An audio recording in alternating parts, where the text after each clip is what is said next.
हमारे बुजुर्गों ने आपके बारे में सोचा। आज बंदा कहता है कि हमारे बाप ने किया ही क्या है। मैं कहना चाहूंगा मेरी कौम के जवान, तेरे बाप ने तुझको पाल करके परवान चढ़ा करके जवान कर दिया, अब तू और क्या चाहता है। अब बता मुझे कि तूने अपनी जिंदगी में क्या किया है। आज घर घर की यही कहानी है। अगर गुर्बत की चक्की पीस रहा है, मुफलिसी ने अगर दामन को आकर के पकड़ लिया है, तो बंदा सबसे पहला वार अपने बाप की तरफ करता है। हमारे बाप ने अगर अपनी लाइफ में कमाया होता, हमारे बाप ने अगर अपनी जवानी को यूं ही बर्बाद ना किया होता, तो आज हमारे भी सामने ये मुफलिसी का अंबार ना लगा होता, गुर्बत का अंबार ना लगा होता। याद रखें मेरी कौम के जवानों, अल्लाह ने अगर आपको हाथ सलामत दिए हैं, अल्लाह ने अगर ये आपको आंखें सलामत दी हैं, अल्लाह ने अगर आपको ये पैर सलामत दिए हैं, तो फिर परेशान होने की जरूरत क्या है। तेरे बाप ने अगर माली एतबार से तेरे लिए कुछ ना किया, तो बता कि तूने अपनी जिंदगी में अपने छोटे भाइयों के लिए, अपनी बहनों के लिए और खास करके अपने बाप के लिए क्या किया है। आज बंदा सुबह से लेकर के शाम तक कितने पैसे कमाता है, उसके बावजूद भी बंदा माँ बाप को कहीं ना कहीं हकारत की नजर से देखता हुआ नजर आता है। जो मेरी कौम के जवान माँ बाप को तरजीह देते हैं, वो काबिले तहसीन व आफरी हैं, काबिले मुबारकबाद हैं। वो जवान जो कि बाप को तरजीह देते हैं, माँ को तरजीह देते हैं। वरना हालात हमने इस तरह के भी देखे हैं। अगर बाप पैसा मांगता है, और पहली बात तो मैं तो ये कहता हूं कि हमारे बाप को हमसे पैसा मांगने की नौबत ही क्यों आती है। इसलिए कि आप अपने बचपन में जाकर के देखो, जब तुमको पैसे की जरूरत हुआ करती थी, बाप कभी तो आपके कहने से पैसा दिया करता था, बाप कभी तो आपके मुतालबा करने से पैसा दिया करता था। लेकिन मेरी कौम के जवानों, आपने देखा होगा वो मंजर भी, अगर आपको जरूरत है पैसे की, आपके लब नहीं खुलते थे, मगर आपका बाप समझ जाया करता था। वो अगर काम करके आया करता था, तो सबसे पहले तेरी चीज के लिए पैसा निकाला करता था, बगैर मुतालबे के तुझको पैसा दिया करता था। आज हमारे बाप को नौबत यहाँ आ गई कि हमारा बाप हमसे पैसे का मुतालबा करे। मैं तो कहना चाहूंगा मेरी कौम के जवानों, अल्लाह अगर तुमको तौफीक दिया करे ना, तो रात की तन्हाई में जब सारे लोग घर में सो जाया करें, तो कभी जाकर के चेक किया करें अपने बाप के पॉकेट को, और देखा करें कि आपकी जेब में पैसा, आपके बाप की जेब में पैसा है कि नहीं है। मेरी कौम के जवानों, अगर आपके बाप की जेब में पैसा नहीं है, खुदा के बंदो, अगर कुछ रकम अपने पॉकेट से निकालने के बाद अपने बाप की जेब में डाल करके आराम से तुम तो सो जाओगे, लेकिन जिस वक्त भी तेरे बाप का हाथ तेरे बाप की जेब में जाएगा, वो पैसा तेरे बाप की निगाहों का मरकज बनेगा। खुदा की कसम मैं तयक्कुन के साथ कहता हूँ, तेरे बाप के हाथ दुआओं के लिए उठेंगे। और मैं तयक्कुन के साथ ये भी बताता हुआ चलूं, सारी दुनिया तेरे लिए मिलकर के अगर बद्दुआ करे, एक बाप तेरे लिए अगर अपने हाथों को उठा करके दुआ कर दे, तो परवरदिगार आलम तेरे बाप की दुआओं को रद्द नहीं फरमाता है। जिस तरह से अंबिया की दुआएं उम्मती के हक में कबूल होती है, उसी तरह से बाप की दुआएं बेटों के हक में कबूल हुआ करती हैं। मैं कहना ये चाहूंगा, जिंदगी में खूब कमाओ, अगर आपके बाप ने नहीं कमाया तो आप कमाओ। इसलिए कि नबी ने गरीबों से प्यार फरमाया है, मगर कहीं ये नबी ने नहीं फरमाया कि गरीब बनना। नबी ने गरीब से प्यार जरूर किया है, लेकिन ये नहीं फरमाया कि गरीब बनना। तो अब हमारे लिए ऑफर है, हमारे और आपके लिए फ्रीडम है, हमें गरीब बनने के लिए नबी ने नहीं फरमाया है। मेरी कौम के जवानों, दिनों रात एक करने के बाद एजुकेशन में अपने आप को सरे फहरिस्त लेकर के आओ, तालीमी मैदान में अपने आप को निकाल करके लाओ। इसलिए कि तुम अगर तालीमी एतबार से मैदान में मैदान अमल में आओगे, तुम्हारे हाथ में अगर कलम होगा, तो खुदा की कसम आने वाली नस्लें तुम्हारी तारीफ करती हुई नजर आएंगी। आज बंदा कहता है जी हम अगर पढ़ेंगे, हुकूमत उस नौयत की नहीं है कि हमको नौकरी दे सके। मैं कहता हूँ ये तेरी सुस्ती और काहली है, वरना हमने न जाने कितने जवानों को हुकूमत, इसी हुकूमत से नौकरियां हासिल करते हुए देखा है। याद रखना मेरी कौम के जवानों, जो सर किताबों के लिए झुक जाते हैं, वो सर हमेशा उठे हुए नजर आते हैं। आप अपने दिमाग को, अपनी सहन को, अपनी फिक्र को एक मर्तबा तालीम की तरफ लेकर के तो आओ, आप दुनिया में इनकलाब पैदा करोगे। आज जरूरत है कौम के जवानों को तालीमी मैदान की तरफ आने की। हाँ, तकलीफ होती है उस वक्त जब मेरी कौम के जवान का नाम आमिर होता है, मगर सोशल मीडिया पे गालियां बकता है। तकलीफ होती है उस वक्त जब मेरी कौम के जवान का नाम नाजिम होता है, मगर सोशल मीडिया पे गालियां बकता है। तकलीफ होती है उस वक्त जब मेरी कौम के जवान का नाम वसीम होता है, मगर सोशल मीडिया पे गालियां बकता है। मेरी कौम के जवानों, हमारा भी फख्र से कलेजा चौड़ा हो जाता है उस वक्त जबकि मेरी कौम के जवान का नाम अनस होता है, मगर 23 साल की उम्र में MBBS बन करके आता है। हमारा कलेजा उस वक्त चौड़ा होता है जब नाम शानू होता है, मगर MBBS की डिग्री लेकर के आता है। हमारा कलेजा उस वक्त चौड़ा होता है जब नाम जमशेद होता है, मगर ऐसाई का तमगा लेकर के आता है। आज तालीमी मैदान से अपने आप को दूर करने की वजह है सारी दुनिया की नजरें आप पे टिकी हैं। आप एक मर्तबा अपने बच्चों के हाथों में कलम तो दो, एक मर्तबा अपने बच्चों को तालीमी मैदान में लेकर के आओ। खुदा की कसम, ये आपकी आने वाली नस्लों की तारीख को अगर ना बदल दे तो आप कहना, अगर इस दुनिया में जिंदा रहना है, इस दुनिया में अगर जीना है, तो फिर याद रखो तलवार की बुनियाद पे नहीं बल्कि कलम की बुनियाद पे जीना होगा। तुम्हारा कलम जो लिखेगा वही दुनिया मानती हुई नजर आएगी, तुम्हारा कलम जो बोलेगा उसी को दुनिया एक्सेप्ट करती हुई नजर आएगी। आखिरत की भी परवाह करते चलो, आखिरत की भी सोचते चलो, आखिरत का भी कुछ ध्यान रखते चलो, इसलिए कि तुमने सब कुछ दुनिया को समझ रखा है। और कौम के जवानों, ये दौलत जरूरी है आपकी जिंदगी को गुजारने के लिए, मगर याद रखें जो हालात आज हिंदुस्तान के हैं इससे कहीं ज्यादा हालात खराब आने वाले वक्त में हिंदुस्तान के होते हुए नजर आएंगे। आपके कुंडेसरा की सरजमीन पर कितने मुसलमान रहते हैं मुझे बताओ, कितने MBBS आपकी बस्ती में है मुझे बताओ, कितने डॉक्टर साहब की बस्ती में है मुझे बताओ, कितने प्रोफेसर आपकी बस्ती में है मुझे बताओ। कौन सा तालीम का बहुत बड़ा कारनामा तुमने अंजाम दिया है? ये जलसे कराना अच्छी बात है, ये मिलाद कराना अच्छी बात है, ये कुरान खाली कराना अच्छी बात है, लेकिन ये सब सही बात में से है। जो असल चीज थी तालीम, उस तालीम की तरफ हमारी तवज्जो नहीं। मेरे कौम के जवानों, मेरी एक एक बात को जरा तवज्जो के साथ सुनिएगा। मैं चाहता ये हूँ, मैं ये नहीं कहता आपसे अपने बच्चों को सिर्फ आलिम दीन बनाओ।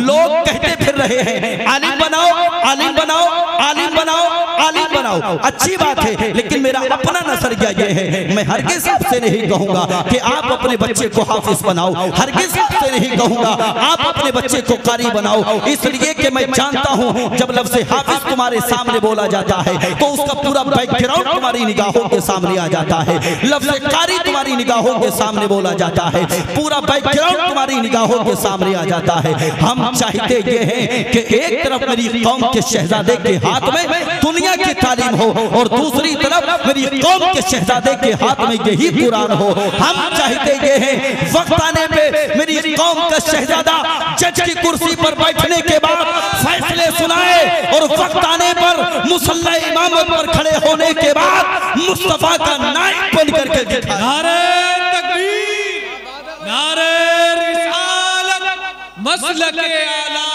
हजरत, नारे हैदरी। सुभान अल्लाह, सुभान अल्लाह, बहुत इस्लाही बयान। जरूरत है जवानों, आपको जरूरत है, आप हमारा आने वाला कल हो। कल मैं एक बहुत छोटी सी मिसाल आपको दूं।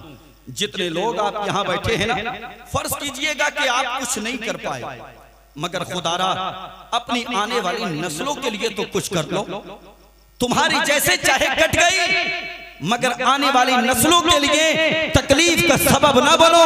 खुदारा उनको अनपढ़ जाहिल गवार मत छोड़ो। सारी दुनिया तुम्हारे बच्चों को जाहिल देखना चाहती है। अब फैसला तुमको करना है, या तो अपने बच्चों के हाथों में कलम दो, उनको पढ़ाओ, या फिर अपने बच्चों को जाहिल बना करके छोड़ दो। मैं जानता हूँ, मैं जानता हूँ और मैं मानता हूँ, खेत में काम करने वाला किसान भी ये चाहता है मेरे बेटे के हाथ में ये फावड़ा ना आने पाए। मजदूर भी ये चाहता है मेरे बेटे के हाथ में ये काम नहीं आने पाए। मेरी कौम के जवानों, हम भी यही चाहते हैं। आज हमारे बच्चे जो कॉलेजेस से दूर हैं, आज हमारे बच्चे जो यूनिवर्सिटी से दूर हैं, उनको यूनिवर्सिटी के करीब करने की जरूरत है। हाँ, हम चाहते ये हैं, एक हाथ में हमारी कौम के जवान के संविधान होना चाहिए तो दूसरे हाथ में कुरान होना चाहिए। इसलिए कि दुनिया की सारी किताबें आप पढ़ लीजिए, लेकिन अगर इंसान आपको बनना है तो आपको कुरान ही पढ़ना पड़ेगा। इंसान बनाता है कुरान, कुरान पढ़ना पड़ेगा तुम्हें इंसान बनने के लिए। हाँ,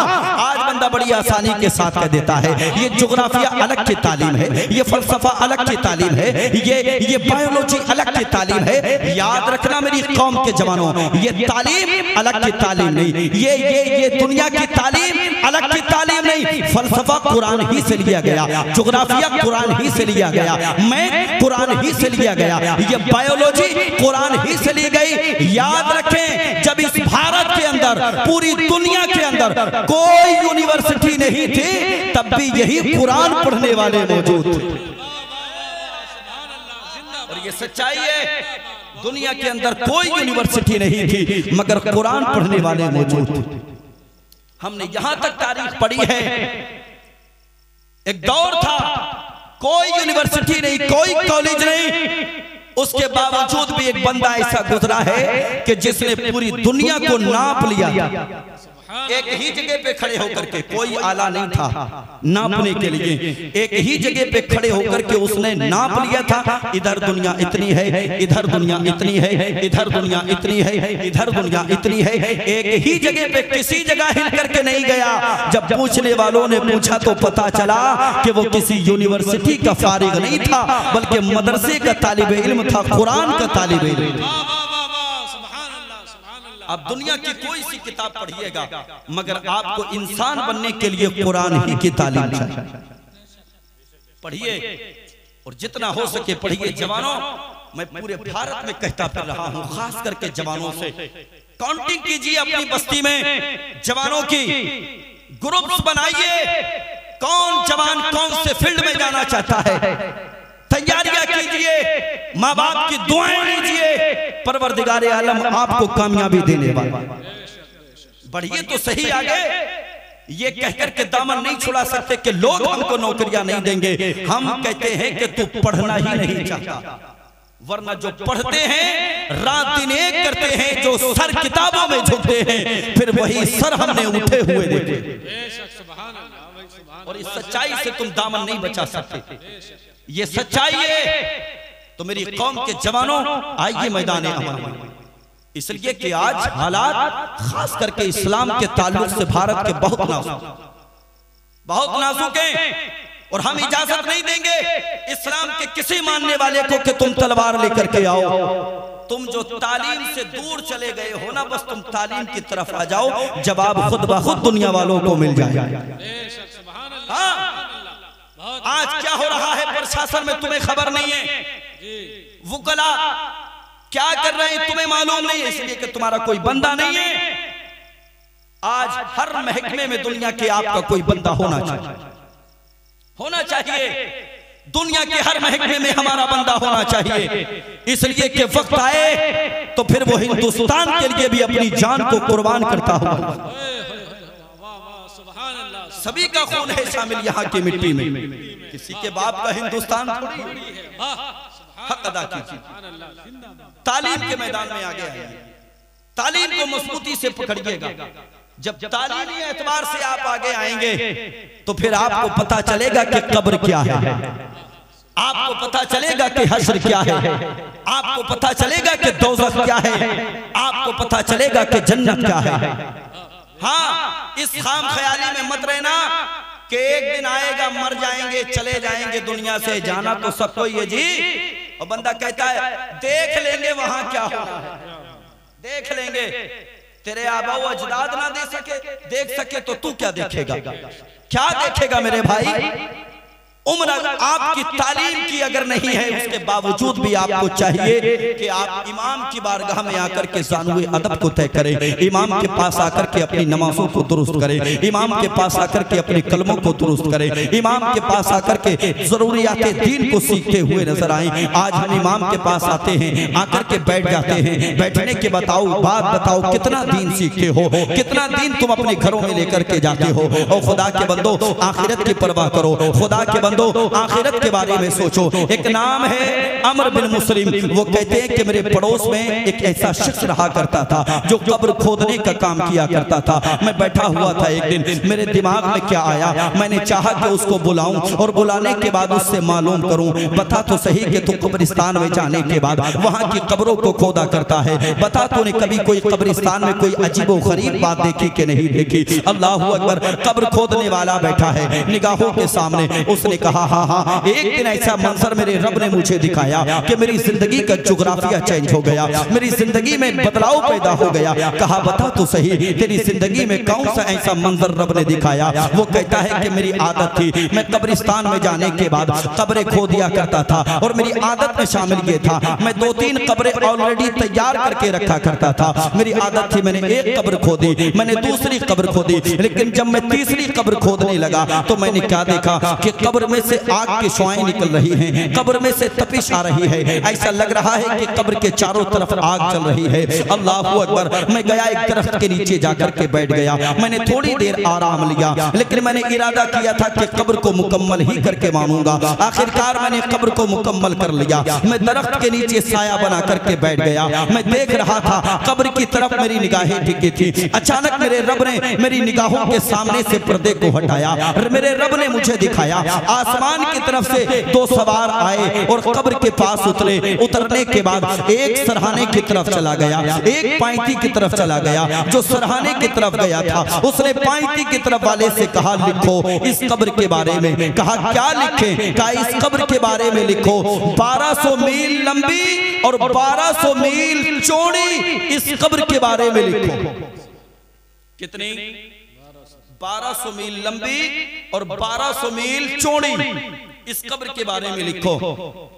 वो कहते हैं कि मेरी निगाहों के सामने उसने लिखा। फिर दूसरी कब्र के करीब गए, एक सवार है जो कि सरहाने की तरफ खड़ा है, दूसरा सवार है जो कि पाइकी की तरफ खड़ा है। अल्लाहू अकबर, सरहाने वाले सवार ने कहा लिखो इस कब्र के बारे में। कहा इस कब्र के बारे में क्या लिखा जाए? तो उसने कहा इस कब्र के बारे में ये लिखो जहां तक नजर जाए, मेरे जुमले तवज्जो से सुने, जहां तक नजर जाए वहां तक इसकी कब्र को वसी लिख दिया जाए, लंबा लिख दिया जाए, चौड़ा लिख दिया जाए, जहां तक नजर जाए यानी तहते नजर कुशादा लिख दिया जाए। अल्लाहू अकबर। वो बुजुर्ग कहते हैं कि जब तीसरी कब्र पे ये सवार गए और जाने के बाद सवार ने कहा दूसरे सवार से इस कब्र के बारे में लिखो। अब तवज्जो मेरी तरफ करें, निगाहें मेरी तरफ करें और मेरे हाथ का इशारा देखें। पहली कब्र के बारे में क्या कहा? 1200 मील लंबी लिखो, 1200 मील चौड़ी लिखो। दूसरी कब्र के बारे में क्या कहा? तहते नजर कुशादा लिखो। लेकिन जब तीसरी कब्र की बारी आई तो वो कहता है कि जब तीसरी कब्र के बारे में लिखा गया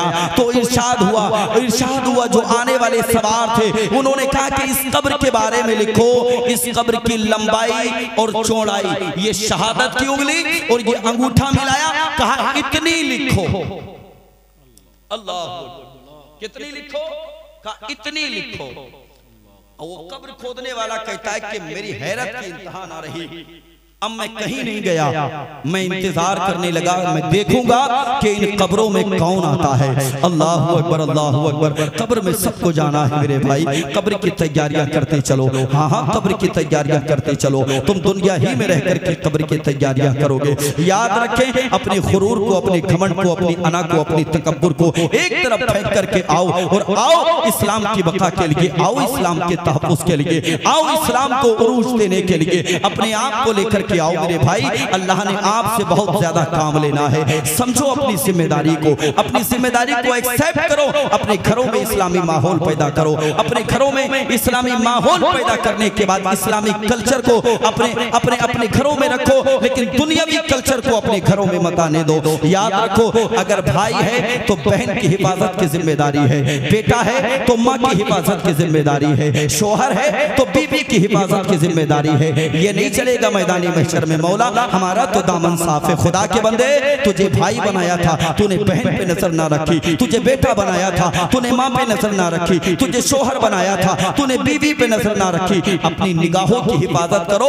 जब तुम अपनी निगाहों की हिफाजत करोगे तो परवरदिगारे आलम तुम्हारे घरों पे बद निगाहें जो पड़ेंगी उनसे तुम्हारे घर वालों की हिफाजत फरमाएगा। लेकिन शर्त यह है कि तुम अपनी निगाहों की हिफाजत करो। बदलो अपने हालात, अपने ख्यालात बदलो, अपना गुरूर एक तरफ रखो, अपना अपना घमंड एक तरफ रखो। एक नाम है हजरत उमर बिन अब्दुल अजीज है, दौरे खिलाफत है आपका, बादशाह है, वक्त के बादशाह है। अल्लाह अकबर। आप ही के दौर में एक सैयदजादे हैं जो कि बहुत ज्यादा गरीब हैं। अल्लाह ने 4 बेटियां अता फरमाई। कितनी बेटियां?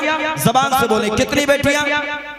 तवज्जो है, तवज्जो है जी, बहुत तवज्जो के साथ सुने, जरा मोहब्बत से कह दे सुभान अल्लाह, और जी लगा के सुभान अल्लाह। मेरी बात को, एक एक बात को बहुत तवज्जो के साथ सुनिएगा।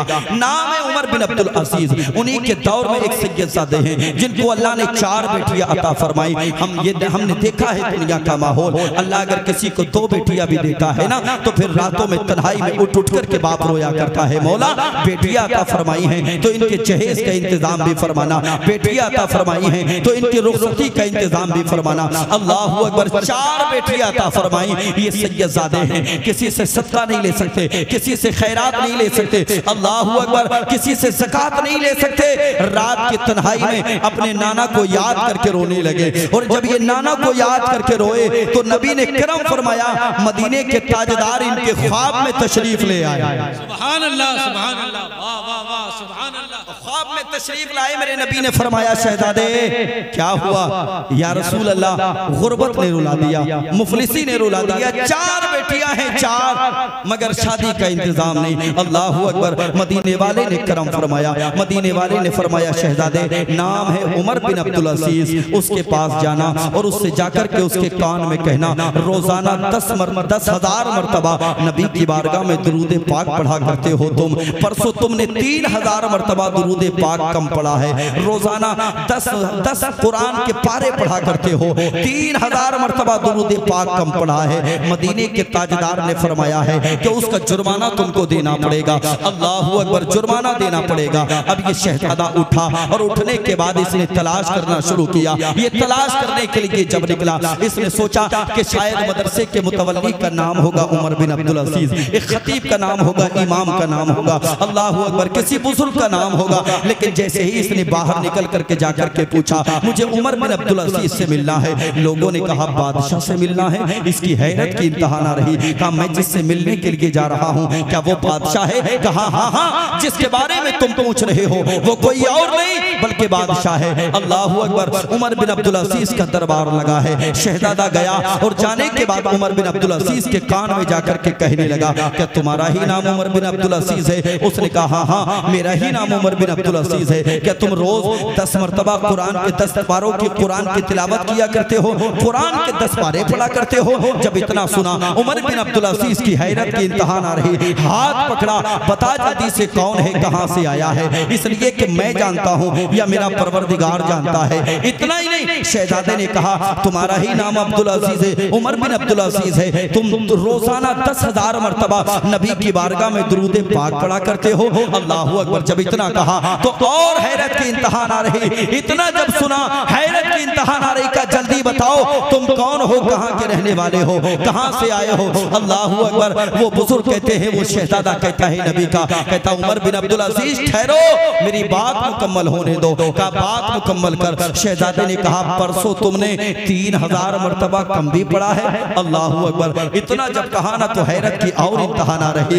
इसलिए कि वो जानता था, उसका महबूब जानता था, उसका खुदा जानता था। उसने कहा जल्दी बता, इसलिए कि ये तो राज की बात है, मेरा परवरदिगार जानता है या मदीने के ताजदार जानते हैं। अल्लाह अकबर। जब उमर बिन अब्दुल अजीज ने इतना कहा तो शहजादे ने कहा उमर बिन अब्दुल अजीज, जो पैगंबर इस्लाम जानते हैं ना तुम्हारे बारे में, उसी पैगंबर ने मुझे तुम्हारे पास भेजा है। अल्लाह अकबर, अल्लाह अकबर। फरमाया है जाओ उमर बिन अब्दुल अजीज से कहना कि 3,000 मरतबा कम पड़ा है, उसका जुर्माना देना पड़ेगा, 500 दिनार देना पड़ेंगे। अल्लाह अकबर, अल्लाह अकबर। उमर बिन अब्दुल अजीज ने हाथ पकड़ा और हाथ पकड़ने के बाद महल की तरफ लेकर के चले, महल की तरफ लेकर के गए। आलीशान महल है। अल्लाह अकबर। चलते रहे चलते रहे, अचानक महल का दरवाजा खत्म हो गया। अब वहां से एक बोसीदा दरवाजा निगाहों के सामने आया, एक ऐसा झोपड़ा निगाहों के सामने आया जो अंदर था, महल के अंदर था। अल्लाह अकबर, उस जगह लेकर के गए और जैसे ही ले जाकर के खड़ा किया, देखा कि एक झोपड़ा है, उसी झोपड़े के अंदर उमर बिन अब्दुल अजीज रहा करते हैं। तारीख बताती है जो आलीशान जुब्बा आपने पहना था उसको उतारा, और जो आपने ताज रखा हुआ था उस ताज को उतारा। जब ताज को उतारा तो ताज के अंदर ताज की टोपी नजर आई। अल्लाह अकबर, अल्लाह अकबर, हैरत की इंतहा ना रही। बादशाह वक्त है, सर पे ताज रखता है, लेकिन ताज के अंदर है, ताज की टोपी रखता है, लिबास आलीशान रखता है, लेकिन उस आलीशान लिबास के नीचे एक बोसीदा लिबास रखता है। अल्लाह अकबर, शहजादे ने कहा उमर बिन अब्दुल अजीज, बात समझ में नहीं आई, इतना आलीशान ताज किस लिए और उस ताज के नीचे ताज की टोपी किस लिए? उमर बिन अब्दुल अजीज ने कहा था, शहजादे ये लिबास हुकूमत को चलाने के लिए है और ये ताज की टोपी परवरदिगारे आलम को मनाने के लिए। नारे तकबीर, नारे रिसालत, मसलके आला हजरत अल्लामा आसिफ कमाल रामपुरी, नारे हैदरी, जश्न गौसुल वरा। वाह भाई वाह, सुभान अल्लाह, जिंदाबाद। ये आलीशान लिबास हुकूमत को चलाने के लिए है और ये टाट की टूटी हुई टोपी ये अपने रब को मनाने के लिए। तो मनाओ अपने रब को मेरे भाई, अल्लाह तौफीक दे तो अपने रब को मनाओ। ऑपरेटर साहब सो गए क्या? देखियो इनसे कहो इसका बैस बंद कर देंगे। बिल्कुल बाबू, बैस बंद कर दो, बिल्कुल बिल्कुल बैस बंद करो, जरा सी आवाज इसकी दे दो, जरा मोहब्बत से कह दे सुभान अल्लाह। आ जाए उसी तरफ, आखिरी बात अर्ज कर दो। एक कब्र की चौड़ाई लंबाई 1200 मील लंबी, 1200 मील चौड़ी। दूसरी कब्र की तहत नजर कुशादा, और तीसरी कब्र की बात आई तो इतनी चौड़ी, इतनी लंबी। तसव्वुर करें आप। वो कहते हैं कि मैं इंतजार करने लगा कि इन कब्रों में कौन कौन आएगा। मेरी निगाहों ने देखा एक जनाजा आ रहा है। अल्लाह अकबर, 4 लोग उस जनाजे को अपने कांधे पे रख के आ रहे हैं, 2-4 लोग और साथ में आ रहे हैं। अल्लाह अकबर, वो जनाजा करीब आया, मुझसे आकर के उस कब्र को खरीदा गया। मैंने कब्र की रकम ली और लेने के बाद मैं बैठ गया, मैं शामिल हो गया उनमें। और शामिल होने के बाद मैंने उनसे पूछा, बताओ तो सही कि ये जनाजा किसका है? तो उनमें से एक शख्स ने कहा था ये जनाजा हमारी बस्ती में सबसे गरीब आदमी का है, गरीब आदमी का। कौम के जवानों, आज जनाजे भी तुम अमीरी और गरीबी देख करके पढ़ते हो। हालात बदलो, अपने तरीके बदलो। तुम क्या समझते हो जनाजा गरीब का नहीं पढ़ोगे, उसी का जनाजा पढ़ोगे जिसके जनाजे में जाने के बाद तुम्हें फायदा मिलेगा। अल्लाह के बंदो, जनाजा चाहे अमीर का हो, जनाजा चाहे गरीब का हो, हर जनाजे में आप शिरकत करें। परवरदिगारे आलम न जाने किसके जनाजे के सदक़े आपकी भी बख्शिश फरमा दे, आपको भी जन्नत में आला से आला मकाम अता फरमा दे। हाँ, आदत बनाओ अपनी, आप जनाजे की नमाज पढ़ा करो और हालात आपकी निगाहों के सामने हैं। अगर 80% जनाजे की नमाज पढ़ते तो 20% खड़े हो जाते हैं, इंतजार करते हैं कि लोग जनाजा पढ़ के आएंगे तो हम जाएंगे और जाकर के मिट्टी दे करके आएंगे। ये कौन सा तरीका है? किस लिए जाते हो 50 किलोमीटर का सफर करने के बाद? किस लिए जाते हो 80 किलोमीटर का सफर करने का? चेहरा दिखाने? तो फिर मत जाओ, चेहरा दिखाने मत जाओ। अगर जाना है तो अपनी बख्शिश कराने के लिए जाओ। हाँ, अपनी बख्शिश का इरादा लेकर के जाओ। 4 बंदे जो कांधे पे रख के लाए और 2-4 और उनके साथ में कहा किसका जनाजा है? कहा हमारी बस्ती के गरीब का जनाजा है। अल्लाह अकबर, इसके कफन का इंतजाम भी हम लोगों ने चंदा करने के बाद किया है। वो बुजुर्ग कहते हैं कि वो पैसे जो मैंने रकम ली थी कब्र की, वो पैसे भी मैंने वापस कर दिए। अल्लाह अकबर, अब इंतजार करने लगा दूसरे जनाजे का, तो दूसरा जनाजा भी निगाहों के सामने आया। अब 4 बंदों से 5वां बंदा कोई नहीं है, सिर्फ 4 बंदे हैं जो जनाजे को कांधे पे रख के ला रहे हैं। अल्लाह अकबर, मेरी निगाहों ने देखा, मैं जनाजे में शरीक हुआ, कब्र को मुझसे खरीदा गया। मैंने पूछा बताओ ये जनाजा किसका है? उन्होंने कहा किसका है जनाजा हमें मालूम नहीं, मुसलमान समझ के हमने इसको तदफीन के लिए यहाँ कब्रिस्तान में लेकर के आ गए। अल्लाह अकबर, वो दिल ही दिल में खुश हो रहा था। वो कह रहा था तुमको मालूम नहीं ये जनाजा किसका है, लेकिन मैं जानता हूँ कि ये जनाजा किसका है। ये जनाजा जरूर किसी अल्लाह वाले का है, ये जनाजा जरूर किसी मुत्तकी का है, ये जनाजा जरूर किसी परहेज परहेजगार का है, इसलिए कि इसी कब्र के बारे में कहा गया कि इसकी कब्र को तहद्दे नजर कुशादा कर दिया जाए। तुम कहते हो कि हमें मालूम नहीं, लेकिन मैं जानता हूं कि ये किसका जनाजा है। अल्लाह अकबर। इसकी रकम को भी वापस कर दिया गया। आखिरी कब्र है और आखिरी मरहला है। इंतजार किया जा रहा है कि अब कौन आएगा जनाजा लेकर के, अब किसका जनाजा आएगा इस कब्र में। अल्लाह अकबर। तारीख बताती है एक जनाजा निगाहों के सामने टकराया, ऐसा जनाजा कि जिस जनाजे के साथ में हजारों का मजमा आ रहा था, लोग चारों तरफ से अंबार लगा करके आ रहे थे, फूल डालते हुए आ रहे थे, एक आलीशान जनाजा लेकर के आ रहे थे, बड़ा मजमा जनाजा लेकर के आ रहा था, कसीर तादाद में लोग जनाजा लेकर के आ रहे थे। ये इंतजार कर रहा था उस जनाजे का। करीब आया जनाजा, इसकी कब्र को खरीदा गया और कब्र को खरीदने के बाद तदफीन अमल में लाई जा रही थी। इसने किसी के कान में जाकर के कहा, यार बताओ तो सही कि ये जनाजा किसका है। उसने कहा, ये हमारी बस्ती के सबसे अमीर की बीवी का जनाजा है। अल्लाह अकबर। अब ये दिल ही दिल में सोचने लगा, ये अमीर की बीवी जरूर हो सकती है, मगर ये गरीब थी। गरीब किस एतबार से? दौलत के एतबार से अमीर थी, मगर सजदों की गरीब थी। दौलत के एतबार से गरीब थी, दौलत के एतबार से अमीर थी, मगर नमाजों की तरफ से गरीब थी, रोजे की तरफ से गरीब थी, हज की तरफ से गरीब थी, ज़कात की तरफ से गरीब थी। अल्लाह अकबर। एक ऐसी औरत जो अमीर की औरत का जनाजा कब्रिस्तान में आया है, मगर उसकी कब्र के बारे में पहले ही कह दिया गया, इसकी कब्र को इतना कर दिया जाए, इतना इशारे से कहा गया, इतना कब्र को रखा जाए। उसने कहा, यार इसकी जिंदगी के लम्हात तो बता, कैसे इसने जिंदगी के लम्हात गुजारे। उसने कहा, ये अमीर की बीवी तो थी, मगर बेपर्दा बाजारों में जाया करती थी, बेपर्दा बेहयाई का मुजाहरा करती थी। मेरी कौम की शहजादियों, मैं आपसे भी कहना चाहूंगा, अगर अपनी आने वाली नस्लों को आबाद करना चाहती हो तो ये निगाहें टीवी की तरफ नहीं टिकना चाहिए, ये निगाहें कुरान की तरफ जाना चाहिए, ये निगाहें मुस्तफा की हदीस की तरफ जाना चाहिए, ये निगाहें मुस्तफा की नात की तरफ जाना चाहिए। याद रखें, जब हमारे मुआशरे की बेटी सुधरेगी तो हमारी आने वाली नस्लें सुधरेगी।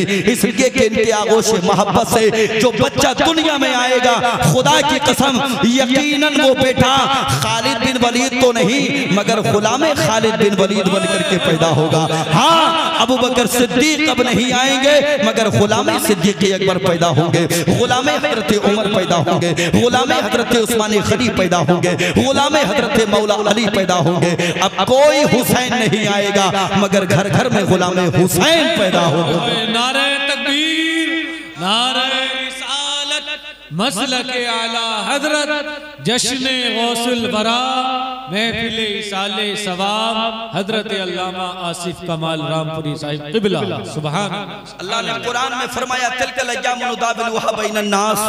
अल्लाह की जात वो है जो लोगों के दरमियान में दिनों को फेरती रहती है। हाँ, जो कल था वो आज नहीं होगा, जो आज है वो कल नहीं होगा। हालात आज चाहे जैसे हैं आपके, मगर मेहनत कीजिए, मशक्कत कीजिए, इंशाअल्लाह हालात बदलेंगे। अल्लाह की जात पे भरोसा कीजिए, हालात बदलेंगे। शर्त यह है कि आप अपने आप को बदलने वाले बन जाएं। अल्लाह मरहुमा की बेहिसाब मग़फ़िरत फरमाए।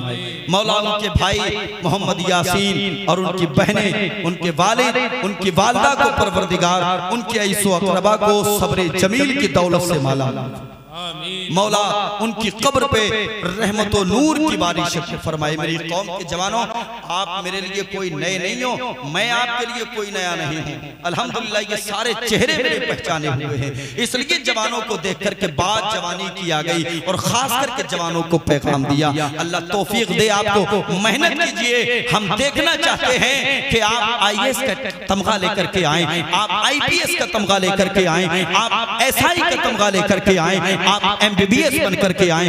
याद रखना, अपनी आने वाली नस्लों को भी पालोगे और इस्लाम की बका के लिए भी काम होता हुआ नजर आएगा। अल्लाह हम सबको तौफीक अता फरमाए। कलमा तैयबा पढ़ लें, ला इलाहा इल्लल्लाह मुहम्मदुर रसूलुल्लाह व मा अलैना इल्लल बलाग। अस्सलामु अलैकुम व रहमतुल्लाह। सुभान अल्लाह, सुभान अल्लाह।